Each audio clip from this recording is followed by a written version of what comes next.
The next form of funerary custom for the cacique was almost a type of mummification. Oviedo describes it the following way.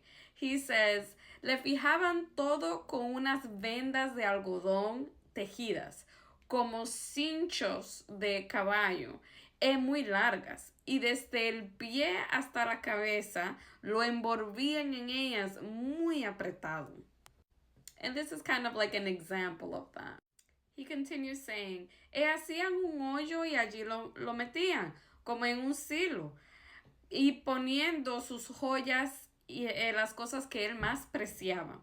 Y para esto, en aquel hoyo donde había de ser sepultado, hacían una bóveda, so like a vault, de palos, de forma que la tierra no lo tocase. Asentaban un dúo, the royal chair basically of the cacique, que es un banquillo bien labrado, y después lo cubrían de tierra por sobre aquel casamento de madera y rama.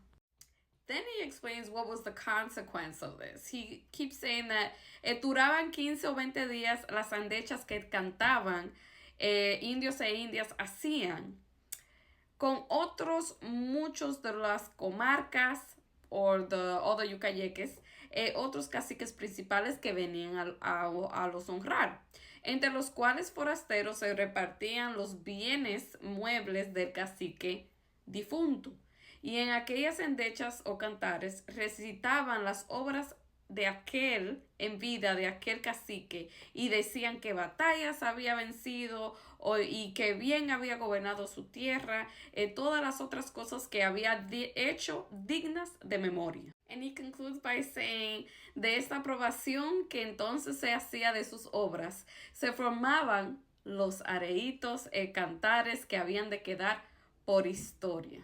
In other words, it was during the funerary process that the areitos, talking about the triumphs and, you know, the best things that the caciques had done, he would then form part of their history. So for them, or for the ethnicity that celebrated in this way the death of their cacique, it was filled with song, dance, and food. Let's look at another practice that they performed, and this is also kind of like a form of mummification, but with fire. Part of the issue that we have with the cronistas, or the ones who were chronicling all these things, is that they're not very specific and they're kind of like all over the place, so bear with me while I share this part with you.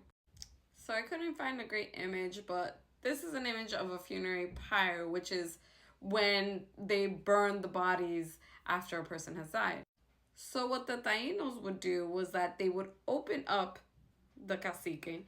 It doesn't describe if they would take out his organs or anything, but they would open him up and they would let him dry in the fire. So they wouldn't burn him entirely in this way. Lo disecaban. Basically turning him into like a beef jerky. Then they would prepare the body for burial. Another form was to do the following. Oviedo says, otros los queman en la casa donde mueren. Or en el cané, better said. So the cacique would die in his cané and they would burn it. He continues noting, y cuando los ven en el último extremo, so they're agonizing, no los dejan terminar la vida, sino que los estrangulan, y esto se hace con los caciques.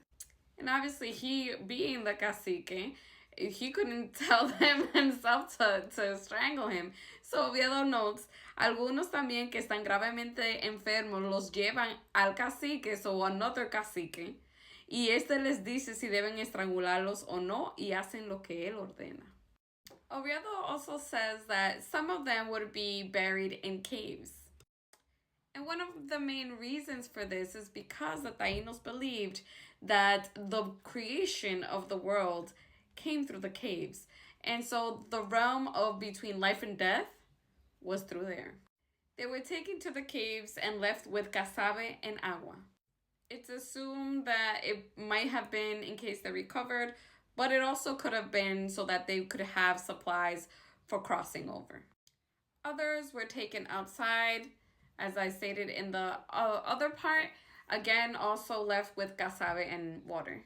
And still others were then wrapped in their hamacas And Oviedo isn't very clear, but we assume that they were wrapped in the hamacas and also left out with casabe and agua.